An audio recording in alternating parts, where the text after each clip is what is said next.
네, 안녕하십니까. 키움증권에서 전해드리는 마켓 11 11시부터 12시 25분까지 여러분과 함께 하겠습니다. 임시적으로 마켓 11 센터를 맡았던 센터 이승원입니다. 안녕하십니까. 네, 왜 그래? 웃겨요? 임실의 오른쪽을 맡고 있는 김정현입니다. 네. 오늘 시장에 대한 좀 전반적으로 약간 조정이에요. 어제 뭐 그 영향도 좀 있을 거고, 미국 시장에 대한 좀 내린 영향도 있을 거고, 시장 전반적으로 좀 그런데, 해외 시장 상황부터 먼저 좀 살펴보겠습니다. 일단 다우 같은 경우는 지수가 일단은 뭐 산술 평균 방식이죠. 그 애플에 대한 영향을 많이 받지 않은데, 뭐 나스닥이나 S&P 같은 경우는 시가총액 비중 방식이다 보니까 애플에 대한 영향을 좀 많이 받는 것 같습니다. 지금 애플 같은 경우가 여전히 지금 보게 되면은 이제 신저가 근처까지 가 있는 이런 모습, 전저점 근처까지 가 있는 모습이고요.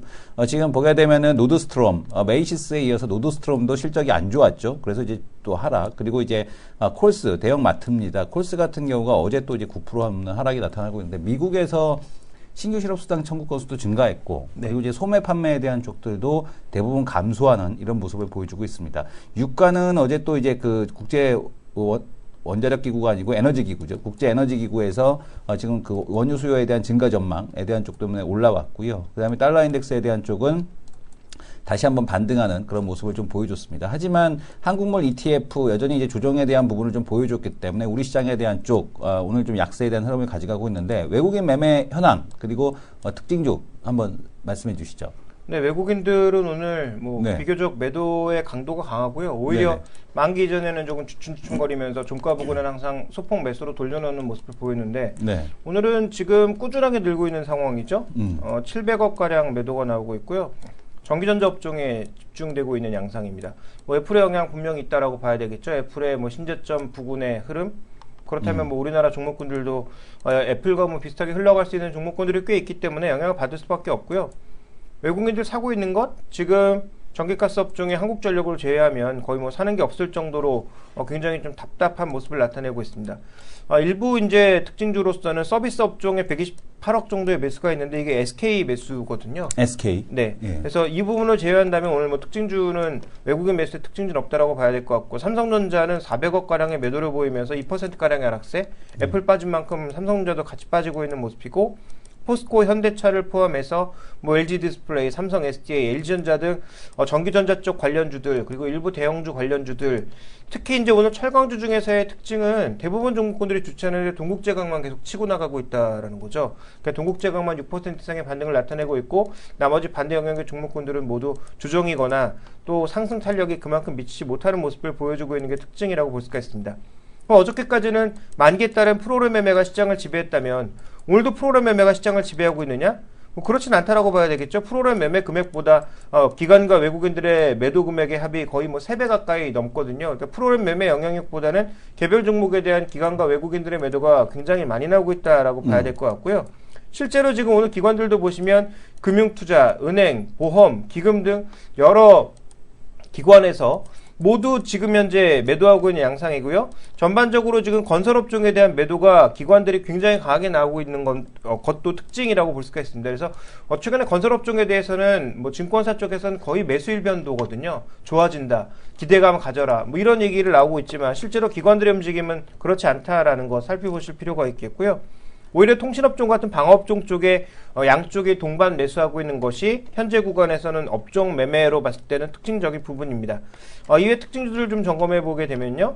오늘 대우건설이 상대적으로 강세를 나타내고 있고 동국제강이 강세를 나타내고 있고요. SK 말씀드렸던 대로 외국계 창구의 집중적인 매수와 함께 오늘 강세고요. 오래간만에 또 신세계가 3% 이상 오르는 모습을 나타내고 있습니다. 미국 시장의 소매 관련주들의 급락과는 완전히 뭐 좀 다른 현상이고요.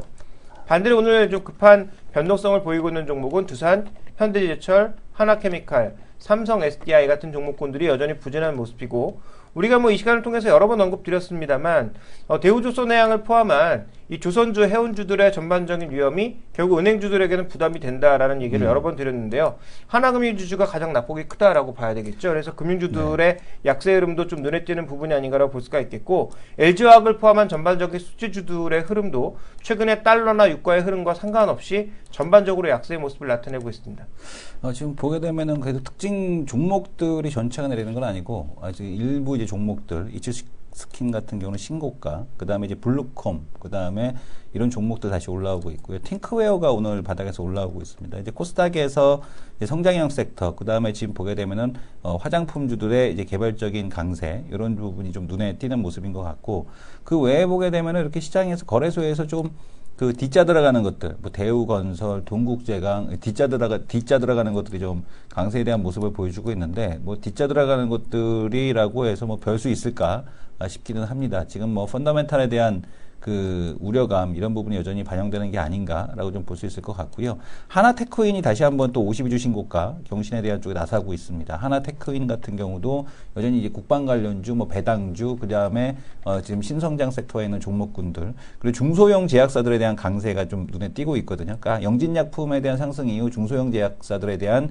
순환매성 강세 이런 흐름들이 좀 나타나고 있는데, 오늘은 삼천당 제약이 이제 보고서 영향 때문에 또 올라오고 있는, 천당을 3번 간다고 했던 그 삼천당, 지금 어떻게 됐나요? 삼천당이 천당을 3번 갔다 오긴 했었나요? 위에 3만당 간다 그랬었죠. 그래서 삼천당이었는데 3만당까지 못 가고 14,000원까지 갔던 삼천당이 오늘은 다시 한번 강세에 대한 흐름을 좀 보여주고 있습니다. 오늘 양국약품도 굉장히 강한 모습을 나타내고 있고요.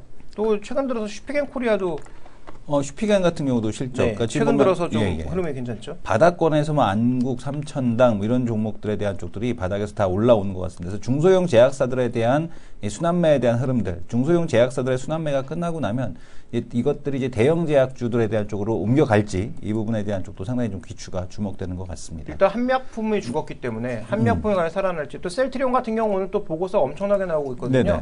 내년부터 실적 무조건 좋아진다라는 그런 보고서들이 나오고 있는데, 과연 그런 것들의 영향을 받아서 10만 원 이상으로 확실하게 안착할 수 있을지, 뭐 그런 여부들이 향후 이제 그 우리가 흔히 얘기하는 성장주에서 가장 핫한 섹터, 바로 바이오 제약주들이 계속 순환매를 돌면서 올라갈 수 있는 그런 여건들이 만들어지느냐. 그러니까 중소형주까지 한번 돌았으면 다시 대형주가 또 돌아야 되는데, 어차피 조정받은 거 똑같거든요. 그래서 지금 먼저 조정받은 중소형주들이 치고 올라갔으면 그 흐름을 다음 파도를 대형주 쪽이 이어받아야 되는데, 그게 좀 가능할지 여부는 지켜봐야 될 것 같습니다. 한미만 일단 살아나면 일단 제약바이오에 대한 쪽에 대한 분위기가 달라지지 그렇죠. 않을까 네, 보여집니다. 네. 그러니까 결국에는 뭐 이 대형 제약사들 같은 경우는 뭐 실적으로 간다라기보다는 예전에 2007년도에 조선주 움직일 때 수주였거든요. 그러니까 그렇죠. OLED가 지금 밸류로 움직이는 게 아니거든요. 그러니까 AP 시스템 같은 경우가 적자가 났지만 적자임에도 불구하고 지금 보게 되면 AP 시스템 같은 경우는 또 수주 백지 공시 내면서 지금 또 주가가 또 어제 또 한 차례 올라갔고, 지금 현재 그 OLED 같은 경우는 이제 수주에 대한 그 잔고, 그 수주가 이제 어떻게 진행이 되느냐, 이 부분에 따라서 주가가 진행이 되듯이, 제약바이오 같은 경우도 역시 이제 그 애로 기술 수출에 대한 쪽이 이제 어떻게 되느냐, 이 현황에 따라서 주가에 대한 흐름이 결정이 된다라고 좀 보셔야 될 것 같습니다. 나머지는 뭐 일단은 주말이다 보니까 시장에 대한 쪽에 대한 급등락에 대한 쪽은 없을 것 같고요. 뭐 중국 시장에 대한 쪽은 오늘 그래도 이제 중국 시장에 대한 쪽 회사 그 부실 채권에 대한 문제에 대한 뭐 해결 방안 뭐 이런 것들이 뭐 가닥이 잡히고 있다 이런 얘기가 나오고 있거든요. 그래서 이제 그런 얘기 나오면서 오늘은 그나마 좀 반등에 대한 쪽을 진행하는 그런 형태인 것 같습니다. 그래서 중국 시장에 대한 쪽까지도 뭐 반등을 해준다라면 일단 시장에 대한 어떤 급락에 대한 이슈에 대한 쪽은 대부분 소멸되는 것이 아니냐. 그러니까 뭐 브렉시트 문제 같은 경우도 뭐 물론 6월 23일 투표긴 합니다만 현재는 뭐 그렇게 불거질 것 같지 않고요. 그러니까 그리스 문제에 대한 쪽도 24일 날 승인해 준다고 했으니까 그것도 문제될 것 같지 않고, 지금 이제 가장 큰 문제가 경기 둔화에 대한 이슈인데, 뭐 경기 둔화 아니면 금리 인상 뭐 이 두 가지 이슈에 대한 쪽만 남아 있다라면 지금 상황에서는 그렇게 크게 뭐 급락할 만한 이슈는 없어 보이고, 52주 신고가 경신하는 종목들이 이제 출현한다라는 거. 지금 보게 되면 뭐 하나테크인, 이츠스킨 뭐 이런 종목들의 52주 신고가, 그리고 이제 바닥권에서 돌아 올라오는 종목군들, 그리고 요거가 또 하나 또 엄청 오르네. 성창기업 지주 이런 것, 성창기업 지주는 액분했나 보네요. 그리고 나서 오늘 이제 강한 모습들, 이런 것들을 보게 되면 시장에 대한 흐름이 아주 나빠 보이진 않는 그런 상황인 것 같습니다. 자, 이어서 다음 코너로 넘어가겠습니다.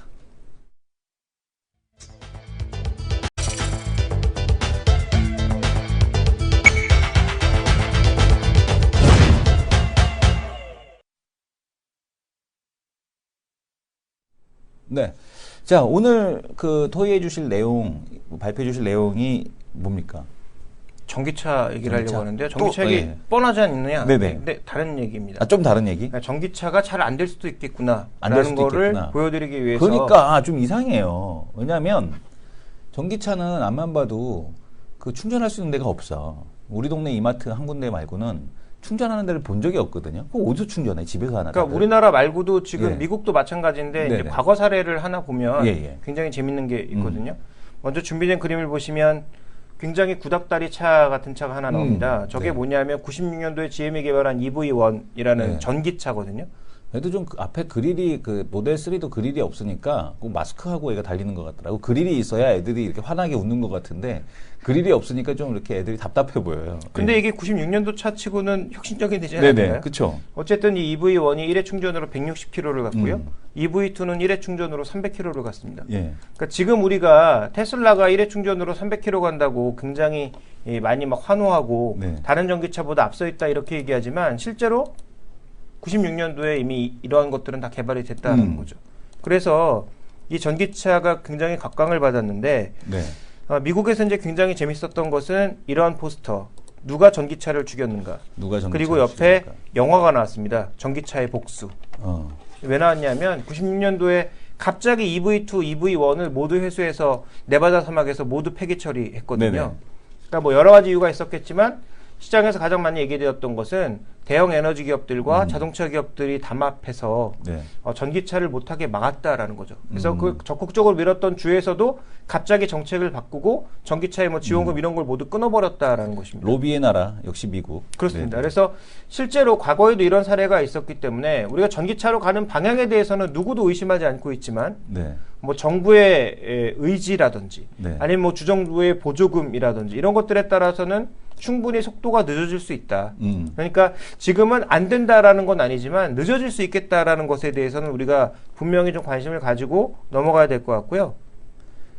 아니 가장 큰 문제는 다른 것보다도 일단은 그 수소차 얘기도 계속 나오고 있는데 네. 일단 전기차가 가봐야 300km잖아요. 그렇죠. 300km라고 얘기하지만 사실은 여름에 에어컨 틀고 음악 틀고 비 고바위 오면 올라가고 예, 그러면 또 모르죠. 그거. 비 와서 와이퍼 왔다 갔다 하고 그리고 이제 바우곡에 넘어가고 이러면은 이게 300km 가겠어요? 못 갈 거 아니에요. 그렇죠. 그죠? 특히 에어컨 틀면 얼마나 갈지 이 부분이 상당히 궁금한데 뭐 이학영 의원님 같은 경우도 잠실에서 갈라 그랬더니 인천공항까지 전기차가 가는 건 되는데 오지를 못해갖고 인천공항에 충전소가 없어갖고 전기차 렌트하는 걸 포기했었는데 그 지금 여전히 일단 전기차 같은 경우는 충전거리 문제에 대한 쪽이 가장 큰 문제일 것 같고요. 그리고 이제 충전 시간에 대한 쪽도 가장 큰 문제죠. 그러니까 수소차는 충전하는데 5분이 안 걸린다 그러더라고요. 그렇죠. 5분이 안 걸리기 때문에 이 부분에서 이제 수소차가 결국에는 전기차에 대한 부분보다도 수소차가 더 많이 대중화되지 않겠느냐 이런 얘기들을 장기적으로는 이런 얘기들을 많이 하시더라고요. 네, 그래서 예. 테슬라 같은 경우에도 배터리를 아예 교체하는 방법 뭐 이런 네, 걸 네. 고민하고 있지 않습니까? 네, 네. 다른 전기차도 마찬가지고 그래서 네. 실제로 주유소에 가서 충전을 하는 게 아니라 말 그대로 배터리 자체를 빼서 배터리 자체를 교체하는 방식으로 갈 가능성도 네. 언급이 되고 있죠. 근데 이제 또 하나의 논란은 뭐냐면 LIB가 맞느냐 LPB가 맞느냐라는 거죠. 그러니까 그게 리튬 이온 뭐예요? 배터리가 맞느냐 아, 네. 아니면 리튬 폴리머가 맞느냐라는 겁니다. 지금 테슬라는 리튬 이온으로 갔고요. 그다음에 나머지는 모두 리튬 폴리머로 가고 폴리머로 있거든요. 갔죠. 네. 근데 리튬 폴리머는 확실하게 과열 양상 이런 건 없지만 네. 가격이 비싸고 그다음에 충전이 오래 걸리는 반면 리튬 이온 같은 경우에는 그냥 우리가 아는 원통 네네. 건전지 끼워넣은 거니까 발열 가능성 뭐 이런 거 아무리 뭐 테슬라가 특허를 많이 가지고 있고 지금까지 뭐 죽은 사람은 없다. 네네. 차가 지금까지 내연기관 불탄 거보다 엄청나게 덜 불탔다라고 그 머스크는 얘기하지만 네. 어쨌든 위험이 있는 건 사실이니까요. 과열에 대한 위험이 있는 건.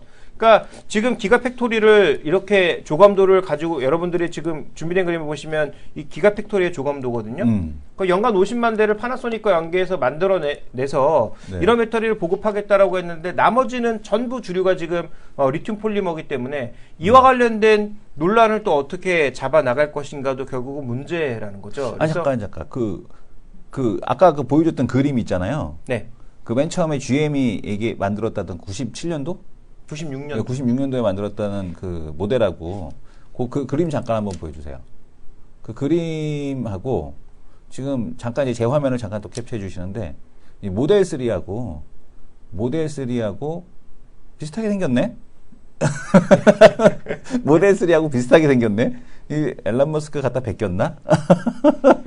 뭐 그럴 수도 예, 있겠죠. 많이 비슷하네요. 예, 네. 예. 그래서 어쨌든 이런 네. 논란들이 분명히 있기 때문에 네. 향후 전기차와 관련돼서는 너무 기대감만 가지기보다는 우리가 좀 고민해 볼 필요가 있겠다. 네. 그리고 전기차 하면 또 수소차가 됐든 미래차 하면 끊임없이 따라오는 게 뭐냐면 커넥티드 카 아닙니까? 네. 근데 이 커넥티드 카도 우리가 한번 생각해 봐야 될 게 뭐냐면 준비된 그림은 미국의 뭐 주간지에 나왔던 사파인데요.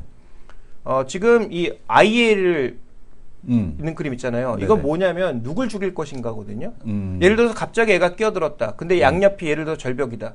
그러면 만약에 자율주행을 하고 있는데 이 자율주행은 과연 운전자인 나를 죽일 것인지 아니면 저 애를 그냥 쳐버릴 것인지 갑자기 나타난 저런 장애물에 대해서 어떻게 대응할 거냐라는 그런 윤리적인 문제가 있고요. 또 하나는 구글이 지가 뛰어내리는 거 아니야? 알파고만 네, 뛰어내린다. 네. 좋은 네, 해법인데. 네, 어쨌든 그 옆에 있는 거 뭐냐면 구글이 이제 일반적으로 그 안전한 도로 혹은 그렇게 트래픽 잼이 많지 않은 교통체증이 많지 않은 그런 도로에서의 이 자율주행은 모두 성공을 했는데요. 아주 복잡한 도로에서 끼어들기를 시도했더니 100% 사고가 나더라는 거죠. 네. 그럼 그때 사고가 났을 때 과연 그 사고의 책임은 누구한테 있는 거냐? 그 차에 타고 있는 차 주인한테 있는 거냐? 알파고를 운영한 그 시스템에 있는 거냐? 네. 구글에 있는 거냐? 이런 여러 가지 논란들이 벌어질 수 있다는 거죠. 그러면 과연 정부가 이걸 어떻게 정리할 거냐라는 것입니다. 네네. 그래서 실제로 규제라든지 이런 여러 가지 논란들이 있기 때문에 우리가 이제 미래차로 항상 얘기하고 있는 커넥티드카, 전기차 이런 것들이 모두 논란거리가 충분히 있을 수 있다라는 거죠. 굉장히 첨예한 여러 가지 이슈들이 계속 부딪히고 있는 상황이기 때문에 전기차의 방향 분명히 맞고요. 전기차로 나가는 것도 분명히 맞고 관련된 종목에 대한 투자도 유망하다라고 보여지나 이런 것들을 우리가 고려하지 않고 너무 한 방향으로 모는 것은 위험하다라는 거죠. 그래서 뭐 네. 최근에 나왔던 뭐 PNT, 뭐 PNE 솔루션, 뭐 다 NS 다 좋은데 이런 것들에 대한 생각을 분명히 가져가야 된다는 거. 중국은 된다? 중국도 안 되죠. 중국도 여러 가지 논란이 지금은 없지만 향후에는 분명히 나타날 수 있다라는 것이고요.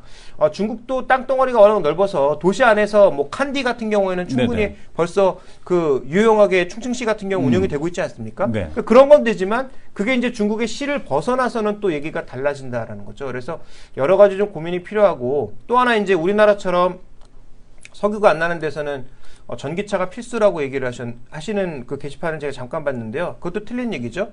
중요한 전기는 거는 누가 뭘로 만들어? 전기는. 그러니까 탄소거리라는 거죠. 그러니까 네네. 미국에서 또 논란이 나고 있는 게 전기차가 다냐라는 거죠. 그 전기를 예를 들어서 화석에너지로 만들었으면 이산화탄소는 똑같이 나온다라는 것입니다. 결국 탄소거리를 줄여야 되는데 그래서 이제 그 우리가 흔히 얘기하는 머스크가 솔라시티랑 이런 것들이 모두 연계해서 가고 있는 게 결국 다 에너지 얘기 아닙니까? 그러니까 그런 부분들의 해결이 되지 않으면 이 전기차와 관련된 논란은 앞으로 지속될 수 있다는 거죠. 그래서 다시 한번 말씀드리지만 전기차 관련주 좋습니다. 투자하시는 것도 좋은데 좀 더 장기적인 시각으로 보셔야 될 것 같고 말씀드렸던 이슈들이 향후 어떤 방향으로 전개되는지도 분명히 좀 확인을 하시는 게 좋을 것 같고요.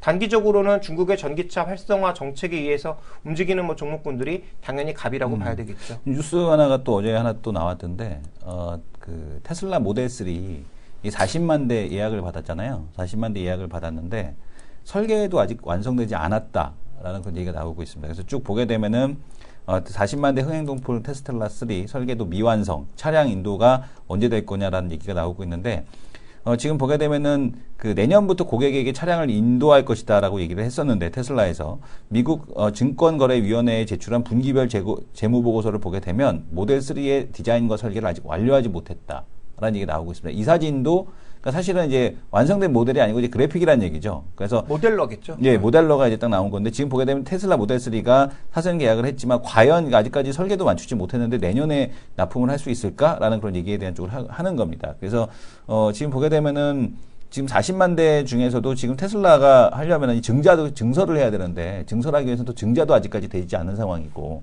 현재 이거를 갖다가 얼마나 빨리 이제 출시할 수 있을 것이냐. 그래서 이 부분에 대한 쪽을 좀 궁금하고요. $1,000의 예치금을 요구했는데 그럼에도 불구하고 1분기 2억 달러 이상에 대한 순손실. 그래서 지금 보게 되면은 연간 2018년까지 연간 생산 가능 대수를 50만 대로 늘리겠다라고 거를 더 앞당겨서 하겠다라고는 했는데 과연 이 테슬라에 대한 그 테슬라 모델 3에 대한 지금 이제 증산에 대한 문제가 되고 있다라고 좀 보셔야 될 것 같습니다. 그러니까 테슬라 같은 경우에는 우리가 뭐 물론 기존의 주가를 평가하는데 얘기했던 또 PR이라든지 네. PBR이라든지 이런 게 다 쓸모 없죠. 왜냐하면 네. 테슬라 자체의 기대감이 워낙 높고 또 하나 이제 결정적인 건 테슬라가 결국은 누가 인수해가지 않을까라는 믿음이 네네. 있으니까. 왜냐하면 뭐 다 아시는 것처럼 앨런 머스크는 지금 애플이- 스페이스X에 모두 목숨을 걸고 하는 거 네네. 아니겠습니까? 그러니까 결국 스페이스X 쪽으로 가기 위해서는 이거는 팔겠다. 결국은 예. 모델 3까지 만들어서 보급형 모델까지 만들어 놓고 이놈이 우주 정복을 하려고 그러는구만. 페이팔 팔아갖고 테슬라 만들고 테슬라 팔아서 우주 정복을. 진정한 꿈을, 어렸을 때 꿈을 이루려고 하는 것 같습니다. 그렇습니다. 네. 그래서 이제 그 부분을 놓고 보게 되면 ROIC 같은 걸로 얘기하면 말이 안 되는 회사잖아요. 네. 타인 자본 비용으로도 지금 단 하나의 이익도 내지 못하고 있고 자기 자본 비용은 벌써 다 날려먹었고 추가적인 증자도 말씀하신 것처럼 필요하고 만약에 우리나라에서 모델 이런 거 다 만들어지지 않은 상태에서 자기 자본 비율도 맞추지 못하는 회사가 그런 회사가 나와갖고 인터뷰하고 막 이러면 사기꾼 소리밖에 안 들을 텐데. 그렇죠. 그렇죠? 그렇죠. 명확하게 얘기하면 그렇죠. 네네. 좀 뭐 냉정하게 얘기하자면. 근데 어쨌든 앨런 머스크의 지금까지 행적이라든지 그 사람이 해온 것을 보고 어쨌든 우리는 투자하고 미래를 또 네. 믿고 있고 애플이나 누군가 결국은 저 머스크의 테슬라를 가져갈 것이다라는 그런 믿음이 있기 때문에 현재 저 높은 밸류에이션도 유지가 되고 있는 거죠. 누구긴 누구야. 애플이겠지 뭐.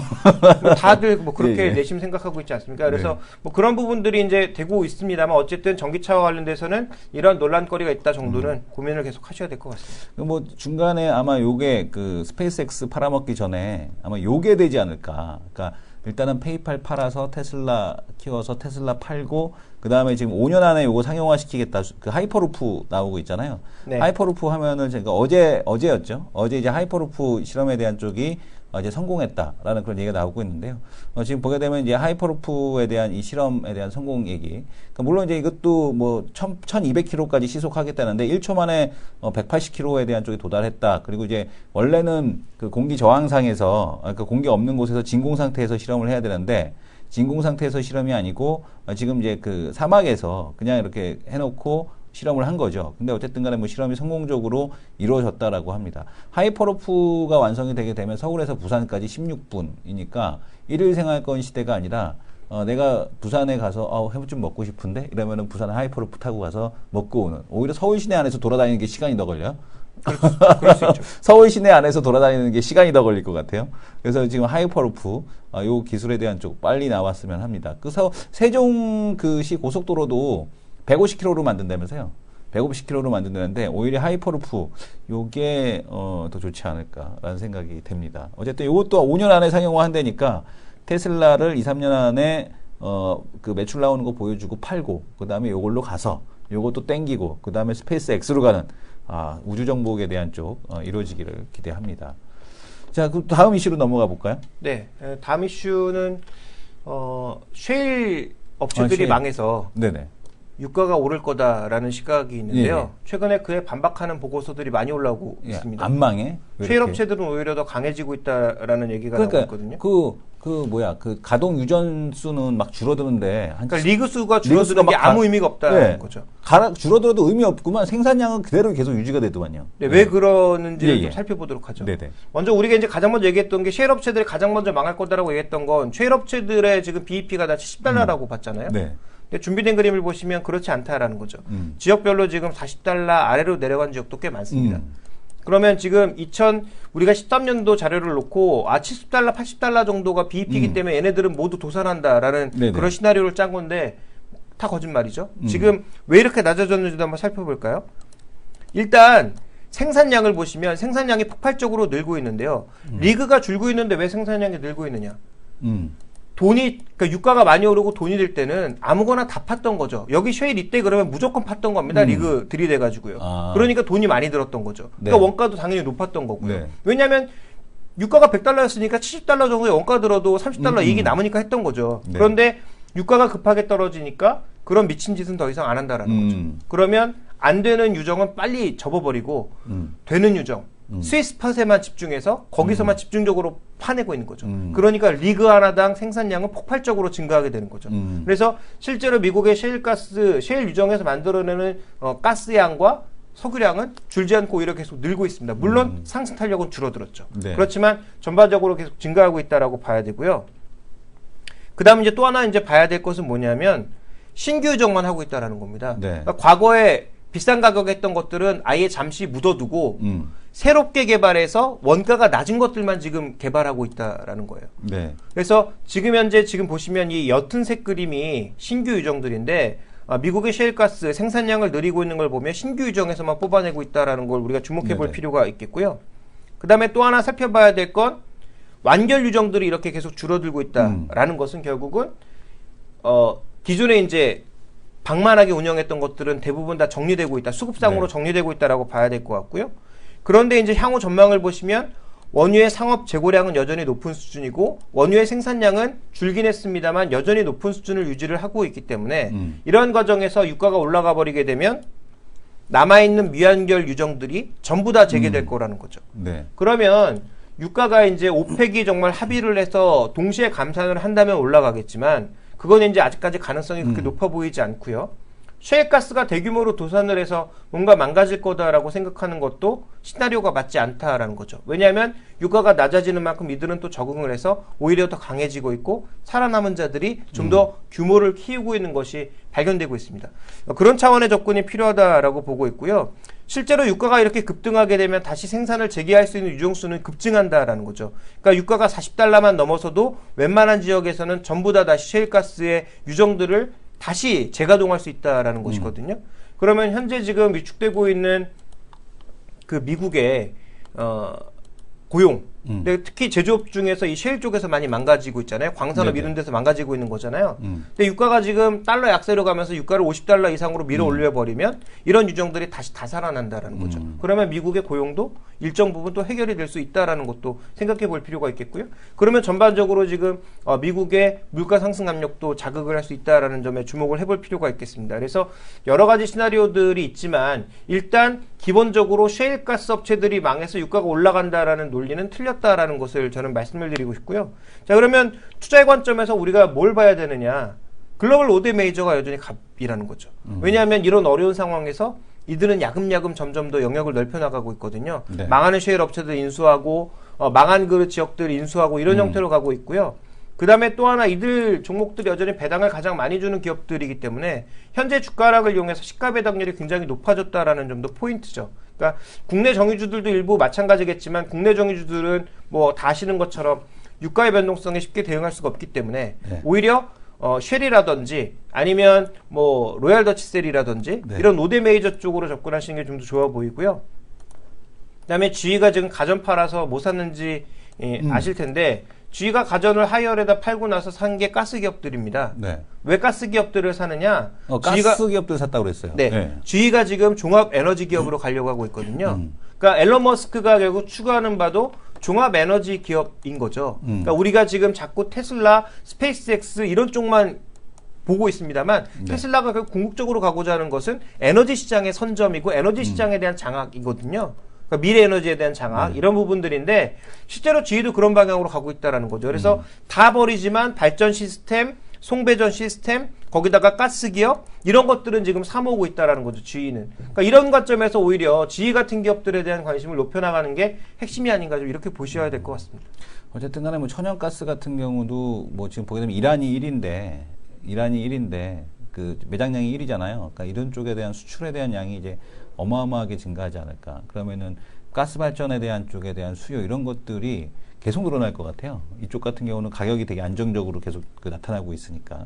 그러니까 지금 우리가 보면 원유 가격만 하락한 게 아니고 천연가스 가격도 어마어마하게 원유가 하락하기 전부터 그렇죠. 천연가스 같은 경우는 엄청나게 하락하고 있었으니까. 가스니까. 네. 그래서 이런 흐름에 대한 쪽을 놓고 본다라면 뭐 어쨌든 GE의 선택 아마 GE는 장기적으로 천연가스 가격에 대한 안정 뭐 이런 것들을 좀 보는 게 아닌가라고 생각이 됩니다. 자, 일단 여기까지 하겠고요. 이어서 이슈 돌직구로 넘어가겠습니다.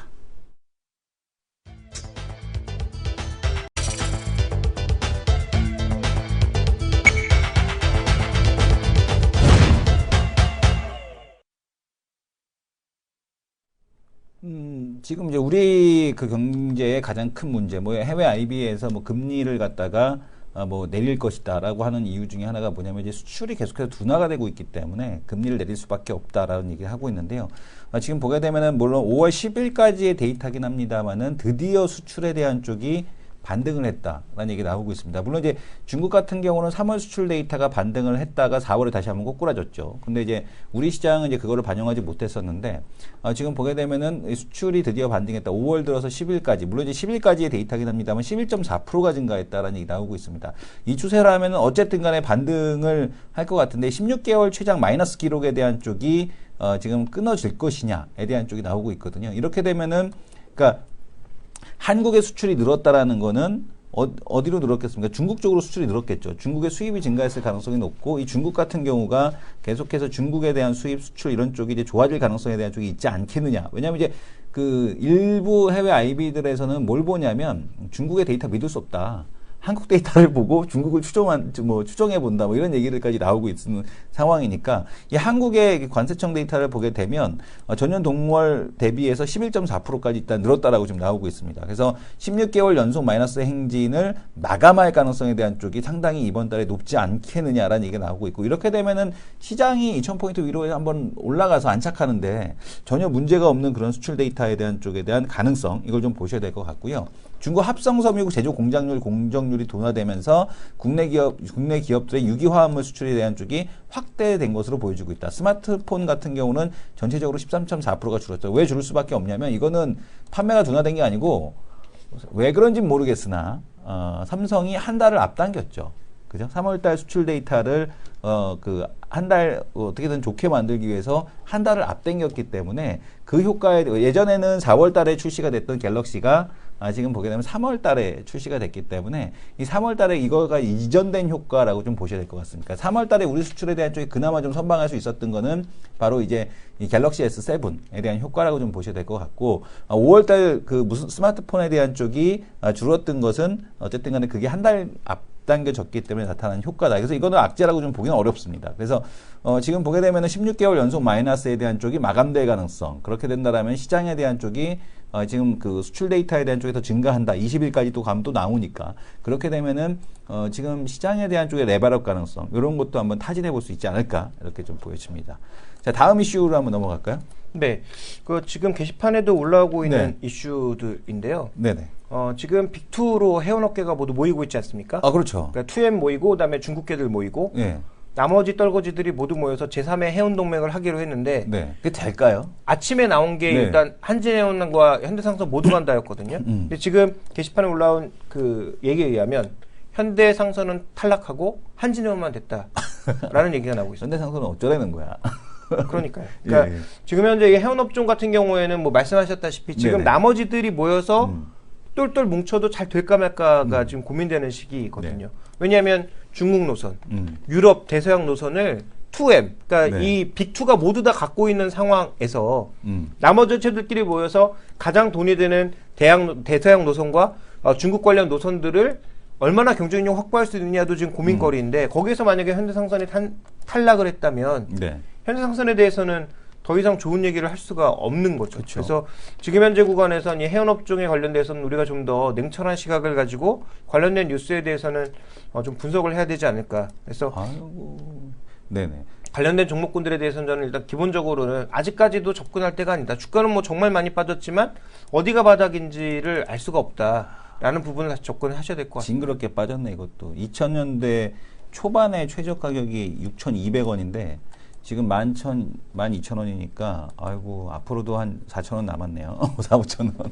근데 지금 어쨌든 간에 현대상선 같은 경우는 이렇게 만약에 이렇게 탈락이 되게 되면 앞으로 이 회사에 대한 존립 자체가 어려울 수밖에 없지 않나라는 생각이 드는데 이 해운업계에 대한 쪽에 대한 시황이 계속해서 좋지는 않은 것 같습니다. 그러니까 지금 BDI 지수가 올라간다고 하더라도 지금 보게 되면 그대로 그 상하이 그 컨테이너 운임 지수는 계속 하락하고 있거든요. 그렇죠. BDI가 반등할 때도 상하이 운임 지수 같은 경우는 계속해서 하락하고 있어서 이 부분이 쉽지 않다는 거겠고 예전에 이제 우리가 이제 말씀드렸던 국수국조 뭐 그 자국산 물건은 자국산 배로 만들어서 자국산 이제 배로 또 실어 날른다라는 이런 그 중국의 정책 자체가 일단 우리나라 해운 조선 업계에 대한 쪽에다 큰 영향을 계속해서 끼치고 있는 것 같습니다. 이런 부분이 쉽게 해결될 상황에 대한 쪽은 아니겠고 어제도 이제 말씀드렸습니다만은 2019년도 가게 되면 미국의 이제 인구가 본격적으로 줄어드는 2차 절벽에 대한 쪽에 온다는 얘기를 하고 있거든요. 이게 해리 에스텐트에 대한 그 책이 그 인구 구조와 관련돼서 이제 한 얘기가 이제 해리 에스덴트였고, 그 사람이 이제 유명해진 계기가 뭐냐면은 2008년도 서프라임 모기지에 대한 쪽을 이제 맞춘 이유가, 그러니까 그분 같은 경우는 뭐 서프라임 때문에 그런 게 아니라 집값이 폭락할 수밖에 없다는 얘기를 했었어요. 그거 이제 인구 구조, 미국의 인구 구조를 갖고 얘기했었거든요. 그래서 이런 얘기에 대한 쪽을 한번 잘 보실 필요가 있지 않느냐. 만약에 이제 2020년 들어가서 또 고령화에 대한 쪽으로 들어가게 되면 저성장에 대한 이 흐름 자체가, 이게 그 고령화된다는 이슈 자체가 이제 국내에만 해당되는 테마는 아니거든요. 그렇죠. 중국도 지금 대부분 다 네, 해당되는 중국도 우리하고 인구 사이클에 대한 쪽이 똑같습니다. 그래서 이제 올해 내년부터 시작을 해갖고 이제 본격적으로 생산 가능 인구가 이제 줄어들기 시작을 하고, 그 다음에 그 좀 더 지나게 되면은 이제 아예 인구가 줄어드는 이제 그런 구조로 가기 때문에 지금 이런 흐름에 대한 쪽, 물동량에 대한 증가 이런 것들에 대한 쪽이 좀 맞추기 어렵다. 그러니까 이게 문제가 뭐냐면 공급 과잉이거든요. 2007년도에 이제 과소비, 그 과소비가 어디서 나왔냐면은 서프라임 모기지를 통한 잉여 그 자금들이 막 그 소비가 됐었고, 그 자금에 대한 쪽에다가 앞으로 지속 성장이 될 거다라고 보고 거기에다가 전부 다 생산 포커스를 맞춰놨는데, 그거에 대한 공급 과잉에 대한 쪽이 여전히 지금 10년이 지나도록 해결되지 않고 있는 그런 상황이라고 보셔야 될 것 같습니다. 결국에는 나가 자빠져야죠, 몇 개가. 그렇죠. 예, 네. 그래야지만 근데 이런 흐름에 대한 쪽이 당장 그 반등에 대한 쪽으로 이어지지 않는다라는 거, 그거를 좀 보셔야 될 것 같고요. 다음번, 그러니까 시장의 사이클 자체가 2020년 들어서 이제 새로운 설비 투자 사이클이 들어오는 거거든요. 2020년이 넘어서. 그러니까 그때 이제 2020년이 넘어서 설비 투자 사이클이 들어오고 나서 그 다음에 한 2014년, 15년에 가는 그때 이제 수출 사이클이 또 들어온단 말이에요. 그러니까 그때서야나 좀 앞으로 10년 후, 앞으로 한 7, 8년 후, 그때가 이제 이런 해운 물류 업종에 대한 호황기가 다시 오지 않을까. 앞으로 도 좀 쉬워 보이진 않는 이제 그런 업종 중에 하나인 것 같습니다. 그리고 일단 그 리쇼를 많이 했잖아요. 네네. 미국도 그렇고 웬만한 국가들이 그동안은 전부 다 수입해서 뭐 다 쓰고 네네. 이러다가 웬만하면 우리나라 직접 만들어라라는 방향으로 전환하면서 실제로 이제 물동량이 줄어드는데도 크게 기여를 했죠. 그래서 그동안은 해외에서 적극적으로 만들고 해외 거 사다 쓰는 그러니까 예를 들어서 아까 말씀해 주셨던 미국처럼 그렇게 다른 쪽에서 잉여 현금이 남아 돌았던 쪽은 자국에서 생산한 거 안 사다 쓰고 외국에서 생산한 걸 사다 쓰는 게 더 쌌기 때문에 이제 그런 요인들이 많았었는데, 이제는 그런 요인들이 오히려 줄어들고 제조기업들이 다 자국으로 돌아가고 있고, 그런 흐름들이 나타나면서 오히려 물동량이 또 감소하는 효과도 충분히 있었다라고 봐야 될 것 같습니다. 그래서 이런 부분들이 결국은 점점 더 가면 갈수록 대형 기업들을 탄생시키는 그런 배경이 되지 않나. 네. 그래서 이제 투자를 하실 때 중소형주에 대한 뭐 단기 투자 뭐 좋습니다. 그리고 뭐 성장주에 대한 투자 좋습니다만 길게 보시는 분들의 투자 전략에 있어서는 더 커질 기업들, 그리고 망하지 않을 기업들에 대한 투자, 그리고 배당을 꾸준하게 주는 기업들에 대한 투자가 점점 더 중요해질 것 같습니다. 지금 뭐 다음 이슈로 한번 넘어갈 텐데요. 지금 태양의 후예 투자사 화책미디어가 지금 가상현실 컨텐츠 전문 기업을 설립했다라는 얘기 하고 있는데, 이게 참 답답한 게 뭐냐면 이런 거에 대한 쪽에서는 신기술에 있어서는 중국이 더 빨리 앞서가는 것 같아요. 왜냐면은 간편 결제에 대한 분야에서 우리가 확인이 됐었잖아요. 간편 그렇죠. 결제에 대한 분야에서 확인이 됐듯이 우리나라는 간편 결제 같은 거 시스템 다 만들어 놓고서 나서도 그거를 갖다가 이제 활성화시키지 못하고 있는 그런 상황인데, 중국은 오히려 더 간편 결제 비율이 훨씬 더 높은 그런 상황이죠. 근데 그 이유가 뭐냐라는 거를 이제 그 사람들한테 이제 얘기를 해봤더니, 갑론을박을 해봤더니, 우리는 신용카드가 대부분 다 보조급이 돼 있어서 지갑에서 신용카드 꺼내는 속도가 빠른데 중국은 신용카드가 보급이 아직도 덜 돼 있다라는 거예요. 그렇기 때문에 간편 결제가 잘 된다라는 거라, 얘네들은. 그러니까 그런 차이에 대한 쪽이 있다라고 얘기를 하더라고요. 그래서 물론 이제 그런 차이도 있겠습니다만은 중국 같은 경우는 어떤 새로운 기술을 받아들이는 데 있어서는 상당히 꺼리낌이 없는 그런 모습들을 보여주고 있죠. 그래서 투자에 대한 쪽도 풍부하게 진행이 되고 있는데, 우리나라도 이 VR 컨텐츠 만든다는 게 이제 게임사기는 한데, 이 VR 진짜 VR을 할 수 있는 데가 몇 군데 안 되거든요. 그러니까 넥스터 같은 경우도 특수효과 기업인 FX 기업 출신들이 나와서 만드는 회사가 영화 쪽으로 특수효과 만드는 데가 바로 넥스터고, 그 FX 기어가 이제 국내 뭐 게임사하고 같이 그 VR 전용 게임을 만들겠다라고 만들었는데, 그분들한테 가서 물어봤더니, 우리나라 VR 기업들은 지금 저한테 물어보시는 분이나 저나 책 몇 권 읽으면 다 똑같은 전문가입니다. 이런 얘기를 하더라고요. 그러니까 그렇죠. VR 대해서는 어떤 누구도 지금 전문가라고 할 수 없고 기술이 없다라는 얘기를 하고 있어서, 지금 보게 되면은 이 VR 쪽도 누가 빨리 더 치고 나가서 그 컨텐츠를 만드냐에 대한 쪽이 핵심인데, 이 지금 화책 미디어가 VR 컨텐츠 전문 기업인 목련건방 테크놀로지에 대한 쪽을 만들었다라는 얘기를 하고 있고 여기서 이제 VR 컨텐츠를 제작할 예정이다라는 얘기를 하고 있습니다. 그래서 영화 쪽으로 아마 먼저 얘네들은 그 승부수를 거는 것이 아니냐 아니면 뭐 TV 쪽으로나 영화 쪽으로 먼저 승부수에 대한 쪽을 띄울 가능성에 대한 쪽이 높아 보이지 않나라고 좀 보여집니다. 그래서 우리도 빨리 VR 컨텐츠에 대한 활성화 이런 것들이 좀 필요할 것 같습니다. 네, 그 이슈에 이어서 네. 뭐 다음 말씀드려야 될 건 우리나라도 이제 VR방이 네네. 드디어 VR 방. 들어온다. 네. 네, 뭐 제 화면 좀 잡아주시면 PC방 대신 VR방이다. 이제 뭐 네네. 이런 얘기가 나오고 있는 거죠. 네. 뭐 유료 언론은 아니라고 볼 수가 있겠습니다만 어쨌든 실제로 VR방이 다음 달에 나온다라는 것입니다. 실제로 이 VR 시장이 커지고 있고 이와 관련해 관심이 늘고 있는 건 사실이죠. 물론 부족한 부분들 많이 있습니다. 뭐 고개를 빨리 돌리면 화면이 못 따라온다든지 아니면 여전히 이제 이 초광각으로 보기 때문에 그 주변이 왜곡된다든지라는 그런 문제는 해결하지 못했습니다만 뭐 게임이라든지 일부 성인물이라든지 이런 쪽에서는 충분히 가능성이 있는 그런 시나리오라고 보여지거든요. 아까 그 사진 좀 잠깐 다시 한번 보여주세요. 그 위에. 이거요? 저렇게 하면은 VR방 사진을 한번 보여드릴 텐데 VR방 이렇게 만들면 안 될 것 같습니다. 왜냐면 VR방은 비디오방처럼 안 보여야 돼. VR방 이렇게 투명하게 만들면 안 될 것 같아요. VR방은. 그러니까 뭐 게임만 네. 하시는 분들은 저런 데 가시겠죠. 네네, 게임 하시는 근데 분들은- 저게 과연 돈이 될까는 고민스럽죠. 네네. 네. 지금 과연 어쨌든 간에 뭐 VR방이 나오는다는 거 이것도 좀 그 PC방처럼 될까? 아직까지는 좀 안 되지 않을까라는 생각이 듭니다. 자, 이어서 메이저 리포트로 넘어가도록 하겠습니다.